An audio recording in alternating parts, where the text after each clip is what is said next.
नमस्कार, जन टीवी उत्तराखंड में आप सभी का स्वागत है। मैं हूं आपके साथ प्रियंका तिवारी। खबरों को विस्तार से जानेंगे, लेकिन एक नजर हेडलाइंस पर। उत्तराखंड के ऋषिकेश में मोदी की चुनावी जनसभा, मंच पर बजाया डमरू, कहा कमजोर सरकार का दुश्मनों ने फायदा उठाया, आज घर में घुसकर आतंकियों को मारते हैं।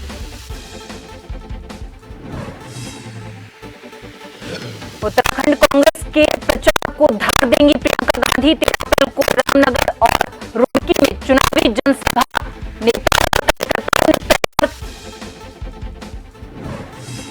किया संकल्प, पोस्टल बैलेट के जरिए फर्स्ट फेज की वोटिंग संपन्न, 11,000 से ज्यादा दिव्यांग और बुजुर्गों ने किया मतदान। द्वितीय चरण की मतदान प्रक्रिया आज से 13 अप्रैल तक।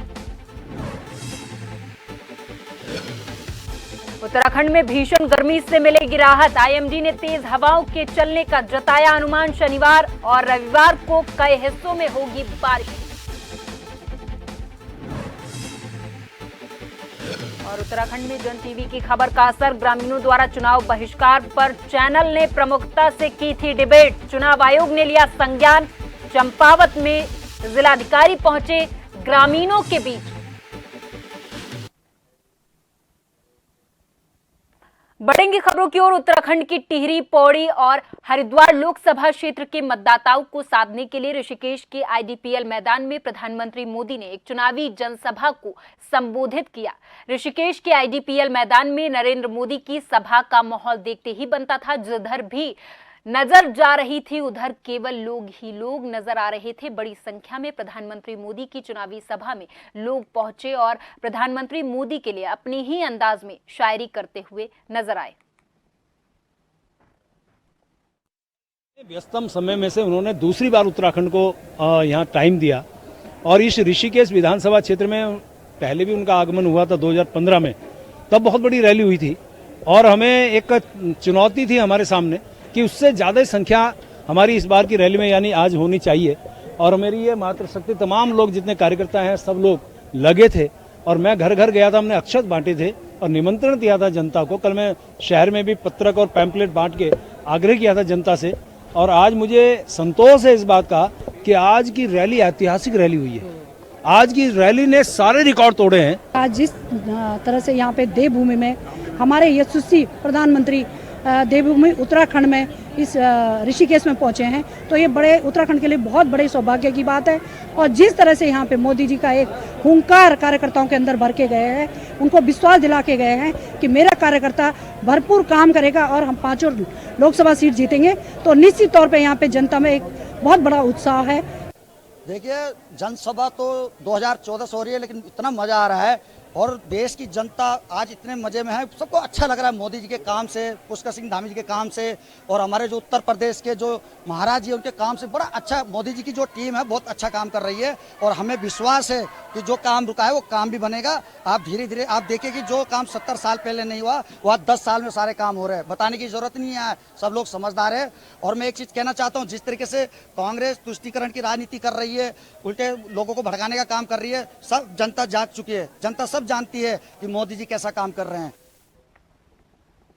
उत्तराखंड में 19 अप्रैल को पहले चरण में लोकसभा चुनाव होने हैं, जिसको लेकर तमाम पार्टियां प्रदेश में अपने स्टार प्रचारकों के दौरे सुनिश्चित कर रही। भारतीय जनता पार्टी के कई बड़े चेहरे अभी तक उत्तराखंड दौरे पर आ चुके हैं, लेकिन कांग्रेस का कोई भी स्टार प्रचारक यहां नहीं पहुंचा। हालांकि अब 13 अप्रैल को प्रियंका गांधी का रुड़की और रामनगर में जनसभा का कार्यक्रम प्रस्तावित है, जिसको लेकर पार्टी तैयारियों में जुट गई है। प्रियंका गांधी जी के लिए उसमें हमने पूर्व विधायक रंजीत राउत जी को, गोविंद सिंह कुंजवाल जी को, केसी बाबा जी को, महेंद्र पाल जी को, तमाम हमारे जितने वरिष्ठ नेता हैं, माननीय यशपाल आर्य जी उसको देखभाल कर रहे हैं, संजीव आर्य जी हैं उन लोगों को दी है। ऐसे ही रुड़की में हमने काजी साहब हैं, आपके बीरेंद्र जाति जी हैं, ममता राकेश जी हैं, फुरकान जी हैं, अनुपमा राउत जी हैं और हमारे चारों जिलाध्यक्ष हैं, राजवीर चौहान और आपके राजेंद्र चौधरी और सतपाल जी महाराज, ये सारे लोगों को हमने वरिष्ठ नेताओं को जिम्मेदारी दी है। वो उसके लिए पूरी जोर शोर से तैयारी हो रही है। आज माननीय प्रभारी जी भी यहाँ पहुँच गई हैं वो कल रुड़की में बैठक लेंगी रैली की तैयारियों के लिए। और हमारी दीपिका पांडे जी जो हमारी सह प्रभारी हैं, वो आज ही उन्होंने रामनगर के लिए रवानगी भर दी है। उत्तराखंड कांग्रेस कमेटी के मीडिया कोऑर्डिनेटर राजीव महर्षि ने उत्तराखंड में लोकसभा की 5 सीटें जीतने का दावा किया। इस दौरान उन्होंने कहा कि प्रदेश की जनता इस बार परिवर्तन का मन बना चुकी है और आने वाले लोकसभा चुनाव में पार्टी 2009 की तरह लोकसभा की 5 सीटें जीतेगी। पार्टी क्या कह रही है, क्या नहीं कह रही है, इससे कांग्रेस पार्टी का कोई सरोकार नहीं। भारतीय जनता पार्टी अपने हित की जो बात करना चाहे करे, लेकिन कांग्रेस अपनी बात करे। वो मोबाइल खेलते रहेंगे और हम बटन दबाकर आगे चल देंगे। तमाम जनता का ऐसा ही मानना है उत्तराखंड, और हम 5 सीट पर सफल होंगे, 5 सीटें हम जीतेंगे। और ये पुनरावृत्ति जो है 2009 की होने वाली है उत्तराखंड। हमारी 5 सीट पर कांग्रेस पुनः जीतेगी, ये मेरा आपसे दावा है। दूसरी चीज मैं आपको बता दूं कि आज प्रधानमंत्री मोदी ऋषिकेश की धरती पर पहुंचे और उन्होंने एक भाषण दिया। उन्होंने जिस जगह का अंकिता भंडारी का प्रकरण है ऋषिकेश का, उस ऋषिकेश की जमीन पर खड़े होकर ही उन्होंने अंकिता भंडारी पर कोई बात नहीं बोली। ये बहुत ज्यादा दुर्भाग्यपूर्ण है। बता दें कि लोकसभा चुनाव को लेकर प्रदेश की दोनों प्रमुख पार्टियों के स्टार प्रचारकों का उत्तराखंड आगमन शुरू हो गया है, जहां एक तरफ बीजेपी की तरफ से कई नेता प्रदेश में अपनी चुनावी रैलियों में भाग ले चुके हैं, तो वहीं दूसरी तरफ कांग्रेस पार्टी की वरिष्ठ नेता प्रियंका गांधी 13 अप्रैल को उत्तराखंड में 2 चुनावी सभाओं का संबोधन करेंगी। उनकी चुनावी सभाओं की तैयारी के लिए उत्तराखंड कांग्रेस की चुनाव प्रभारी कुमारी शैलजा ने पार्टी पदाधिकारी के साथ बैठक की और मीडिया से बातचीत कर कहा कि प्रदेश की जनता बदलाव का मन बना चुकी है और आने वाले चुनाव में इसका असर भी दिखेगा। देखेंगे वीरेंद्र जी के यहाँ, और वैसे भी सभी साथी सभी लोग मिलकर कल सुबह मैं खुद रुड़की जाऊँगा, वहाँ पे हम कार्यक्रम मीटिंग करेंगे। और मुझे पूरा विश्वास है कि उत्तराखंड में एक बदलाव जो कि आम जनता चाहती है वो यहाँ पर नजर आएगा। आने वाले चुनाव में नतीजों में आप देखेंगे। इधर हल्द्वानी पहुंचे भारतीय जनता पार्टी के प्रदेश प्रभारी दुष्यंत गौतम ने भाजपा कार्यालय में प्रेस वार्ता कर कहा कि उत्तराखंड में मतदान के अब 8 दिन शेष हैं, लिहाजा युद्ध स्तर पर आज से ही कार्यकर्ता घर घर जाकर जनसंपर्क करेंगे। इसके साथ ही कई बड़ी रैलियों के आयोजन भी किए जाएंगे। भारतीय जनता पार्टी का इन 10 दिनों के अंदर 8 दिन रह गए हैं। इन 8 दिनों के अंदर भारतीय जनता पार्टी का एक एक कार्यकर्ता घर घर जाएगा और घर घर जाकर वोटरों से मिलेगा, निवेदन करेगा, प्रार्थना करेगा और उसके बाद वोटिंग वाले दिन वोट कराने का काम करेगा। जो प्रवासी कार्यकर्ता हैं, बाहर रहते हैं, यहाँ पर नहीं रहते, वोट जहाँ पर उनको लाने का काम करेगा। और वोटिंग वाले दिन सुबह से लेकर शाम तक, जब तक वोटिंग पूरी नहीं होती, वहाँ पर रहकर मत पेटियों को, जो भी मशीन है ईवीएम को, उसके स्थान तक पहुंचाने का काम करते।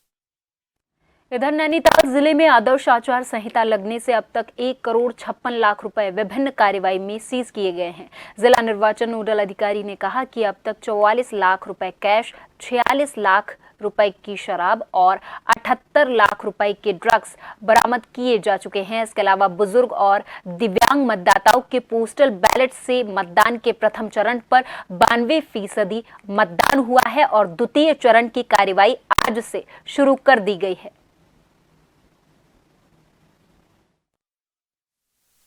लगातार जनपद नैनीताल में जारी है। इसमें अभी तक कैश लगभग 44.3 लाख रुपए, लिकर लगभग 46.68 लाख रुपए की और ड्रग्स या नारकोटिक्स जो हैं वो लगभग 78 लाख रुपए के अभी तक जब्त किए गए हैं। और ये सारा का सारा डेटा जो है वो ESMS जो पोर्टल है सीजर मैनेजमेंट, उस पर भी अपलोड है और वहाँ पर सारी एजेंसियाँ जो भी कार्रवाई कर रही हैं वो बहुत ही ट्रांसपेरेंटली उस पर अपलोड कर रही हैं। इसके अलावा जो जनता के द्वारा अपनी शिकायतें की जा रही हैं सी विजिल पोर्टल पर, मैं उसके बारे में भी आपको संक्षिप्त में बताना चाहूँगा कि हमारी 6 विधानसभाओं में कुल 577 शिकायतें 577 प्राप्त हुई और उसमें से 566 566 वो करेक्ट पाई गई हैं और उनको डिस्पोज भी कर दिया गया है। भीमताल में 25, हल्द्वानी में 181, कालाडूंगी में 25, लाल कुआं में 200, नैनीताल में 53 और रामनगर में 82। कुल 566 शिकायतों का समय पूर्वक निस्तारित कर दिया गया है और आगे भी ये कार्रवाई जारी रहेगी। बता दें, उत्तराखंड की 5 सीटों के लिए 19 अप्रैल को प्रथम चरण में मतदान होना है। लोकतंत्र के इस महान महोत्सव में इस बार माहौल ठंडा है, लेकिन टिहरी संसदीय क्षेत्र से निर्दलीय प्रत्याशी के रूप में बेरोजगार संघ के अध्यक्ष बॉबी पवार राजशाही के विरुद्ध जनता के साथ खड़े नजर आ रहे, जो खासे चर्चे में है। जो अभी अभी विशाल बाइक रैली के रूप में अपने समर्थकों के साथ विकास नगर पहुंचे, जहां इस रैली में युवा और युवतियां, बुजुर्ग भी शामिल रहे।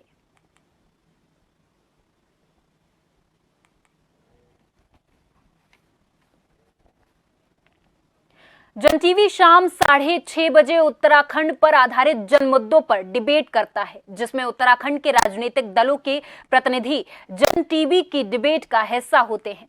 बुधवार को कुमाऊं और गढ़वाल मंडल के इलाकों में ग्रामीणों ने सड़क नहीं तो वोट नहीं के आधार पर लोकसभा चुनाव के बहिष्कार करने का ऐलान किया था। इस मामले को लेकर चैनल पर डिबेट की गई, जिसमें निर्वाचन आयोग ने संज्ञान लेते हुए जिला निर्वाचन अधिकारी को निर्देश देते हुए उन क्षेत्रों के दौरे करने के निर्देश दिए कि क्षेत्रों में जाकर लोगों से मुलाकात की जाए और मतदान करने की गुजारिश की जाए, जिसे लेकर आज चंपावत जिलाधिकारी नवनीत पांडे ने सील का दौरा किया। बताते चले, सील एक गांव है जो उत्तराखंड में है, उसका दौरा किया है। 8 किलोमीटर पैदल चलने के बाद चुनाव बहिष्कार करने वाले लोगों से इस दौरान मुलाकात की और लोग भी डीएम के आने के बाद मान गए हैं। अब लोग अपना चुनाव बहिष्कार वापस ले चुके हैं। हमारे डीएम साहब जहाँ उससे नीचे अधिकारी नहीं आए तो आज फर्स्ट बार उनका कदम चढ़ा। हमारा ओह भाग्य हुआ, हम गांव वाले जश्न मनाएंगे।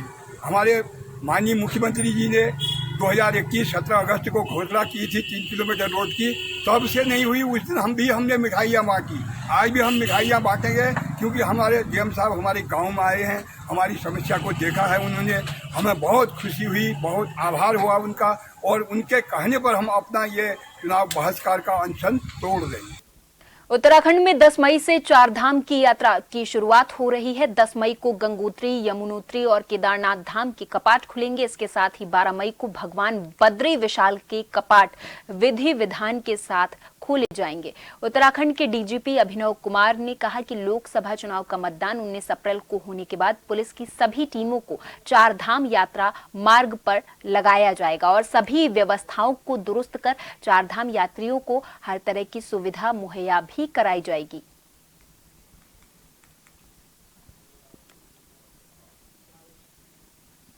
देखिए, 4 धाम यात्रा हमारे प्रदेश में 2 धाम तो 10 मई को खुलने की बात है और 12 मई को बाकी 2 धाम खुलेंगे। तो उससे पहले ही लगभग 1 हफ्ते पहले से ही हमारी जो भी अलग अलग रास्ते में और जो चारों जो पवित्र धाम है वहाँ पर जो ड्यूटियाँ लगनी है वो ड्यूटियाँ लगा दी जाएंगी। और जैसा आप जानते हैं कि पहले हमारे यहाँ 19 तारीख को चुनाव भी है, 19 अप्रैल को।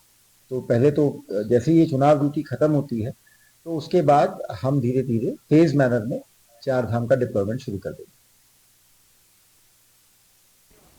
गुरुद्वारा श्री गुरु सिंह सभा परिसर में भारत विकास परिषद के बैनर तले खालसा पंथ के स्थापना दिवस के अवसर पर रक्तदान शिविर का आयोजन किया गया, जिसमें 40 से अधिक लोगों ने स्वैच्छिक रूप से रक्तदान में हिस्सा लिया है। वहीं भारत विकास परिषद के पदाधिकारियों ने जानकारी देते हुए बताया कि यहां समय समय पर परिषद के द्वारा रक्तदान शिविर का आयोजन किया जाता है। साथ ही गरीब तबके के लोगों की मदद भी परिषद के द्वारा उपलब्ध कराई जाती है। कार्यक्रम में 60 से अधिक यूनिट कलेक्शन का लक्ष्य रखा गया था और लोगों ने इसमें बढ़ चढ़कर हिस्सा भी लिया है।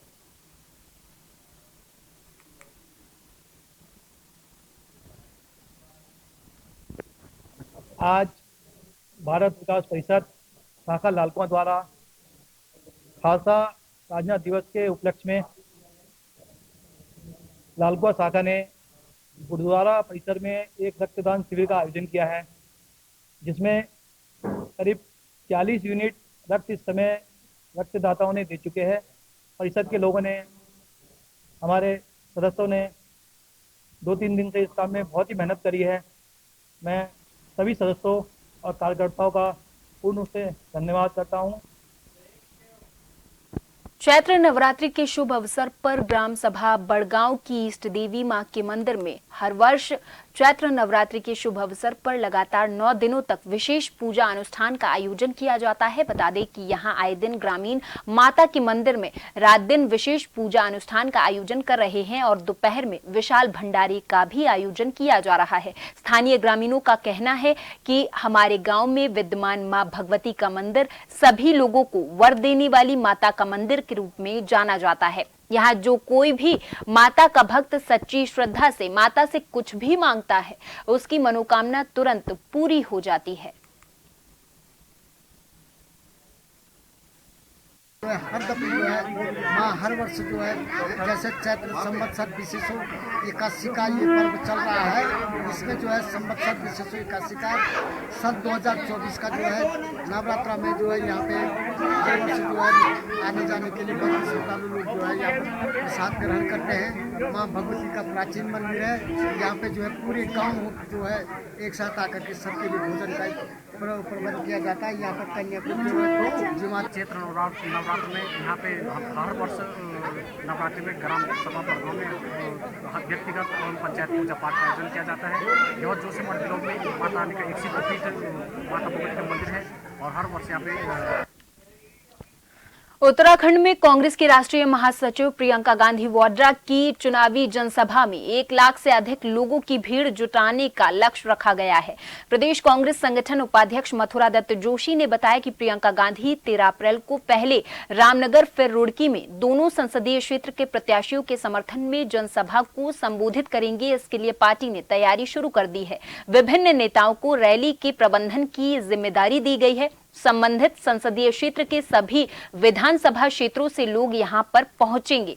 इन रैलियों के जरिए पार्टी पूरे प्रदेश में संदेश देने का प्रयास करेगी। इसमें प्रदेश के सभी प्रमुख नेता मौजूद रहेंगे।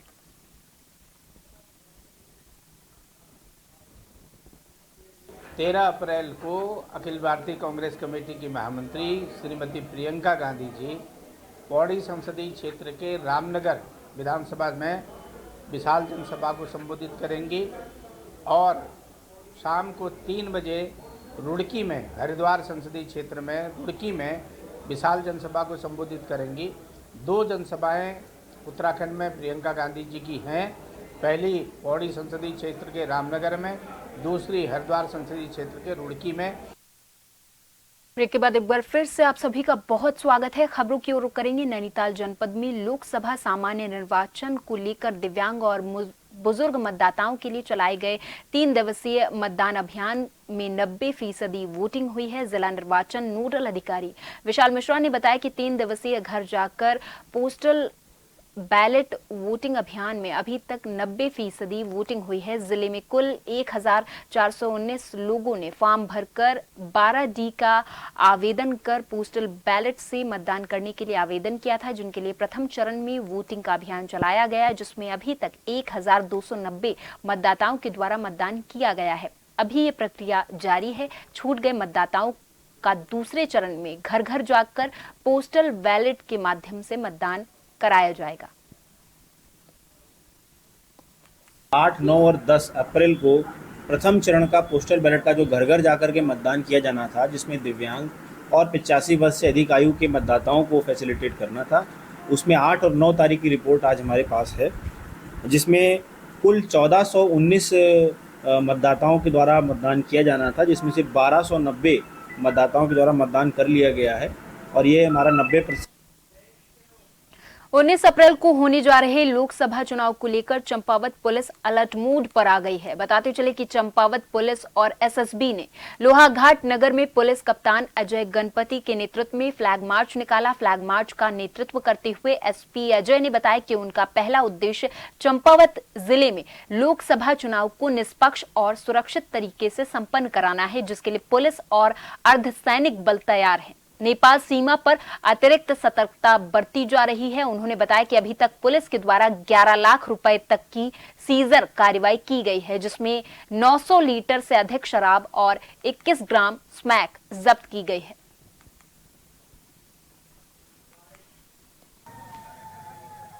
लोकसभा निर्वाचन जो है वो पूरे उत्तराखंड में ही 19 अप्रैल को इसका वोटिंग होना है फर्स्ट फेज में। तो इसके मद्देनज़र जितना भी हमारे पास CAPF फोर्स डिप्लॉयड है, हमारे पास 2 CAPF की कंपनीज डिप्लॉयड है, उनके द्वारा और लोकल थाना की फोर्स के द्वारा आज चंपावत में फ्लैग मार्च और एरिया डोमिनेशन एक्सरसाइज किया गया। इसके बाद अभी लोहाघाट में जो है एरिया डोमिनेशन और फ्लैग मार्च किया जाएगा। इसमें डिप्लॉयमेंट के हिसाब से हमने पहले से ही हमारी SSTs और FSTs एक्टिवेटेड। इधर लोकसभा चुनाव को लेकर अब कांग्रेस के चुनाव प्रचार ने भी तेजी पकड़ ली है। कांग्रेस ब्लॉक अध्यक्ष प्रहलाद सिंह अधिकारी की अध्यक्षता में लोहाघाट विधायक खुशहाल सिंह अधिकारी ने बाराकोट में कांग्रेस कार्यालय का शुभारंभ किया। इस मौके पर बड़ी संख्या में कांग्रेस पदाधिकारी और कार्यकर्ता मौजूद रहे। विधायक अधिकारी ने सभी कांग्रेस पदाधिकारियों और कार्यकर्ताओं को बीजेपी के जन विरोधी नीति और कांग्रेस की रीति नीति को जन जन तक पहुंचाने का आह्वान किया है।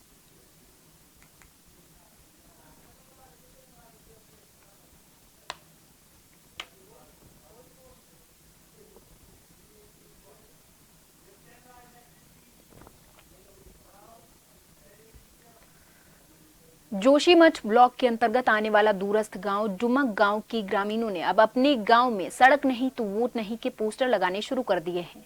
बताते चले कि आगामी लोकसभा सामान्य निर्वाचन के प्रथम चरण के मतदान के लिए अब बस कुछ ही दिन बचे हुए हैं, लेकिन जोशीमठ प्रखंड के दूरस्थ गांव डुमक गांव के लोगों की सड़क संबंधित समस्या लंबे समय से बनी हुई है, जिसको लेकर ग्रामीण कई बार अपने ही गाँव में आंदोलन तक कर चुके। इस बार ग्रामीणों ने तय किया है कि अगर उनकी सड़क की मांग को समय रहते पूरा नहीं किया जाता है तो ग्रामीण चुनाव का पूरे तरीके से बहिष्कार करेंगे।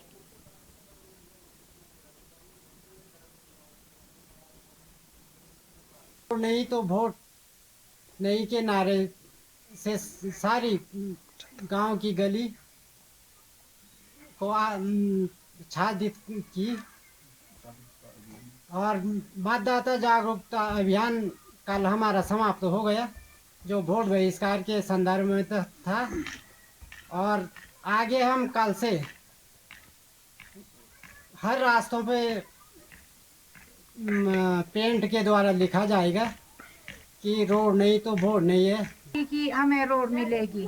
लेकिन हम निराश होकर के अब हमने ऐसे महिला मंगल दलों ने ऐसे ठान लिया कि रोड नहीं तो वोट नहीं। सब महिलाओं ने, युवक मंगल दलों ने। और इसी के साथ इस बुलेटिन में मेरे साथ बस इतना ही। आप देखते रहें जन टीवी। नमस्कार।